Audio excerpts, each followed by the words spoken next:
राहुल गांधीजींनी सातत्याने इलेक्शन कमिशनवरती आरोप केलेले आहेत या सगळ्या मुद्द्यांवरती. पण भारतीय जनता पार्टीकडनं हे म्हटलं जातं की जिथे कुठेही काँग्रेस इलेक्शन हरते तिथे EVM वरती बोट ठेवते, पण ज्या ठिकाणी आपण जिंकता तिथे आपण त्याच्यावरती प्रश्न निर्माण करत नाही. तर याबद्दल आपण काय सांगाल? नाही, त्यांचा हा कंगावा आहे.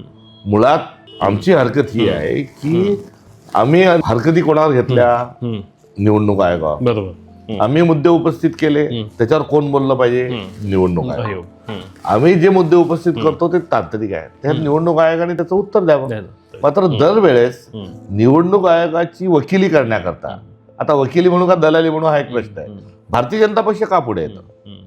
त्यामुळे जे प्रश्न आहेत ते सिरियस आहेत, त्या प्रश्नाचं उत्तर निवडणूक आयोगाने द्यावं. आणि ज्या ठिकाणी आम्ही जिंकलेलो आहोत त्यांना कुठेतरी, मी अलीकडच्या काळात देवेंद्रजींना गजनी म्हणतो कारण त्यांना त्या लक्षात राहत नाही.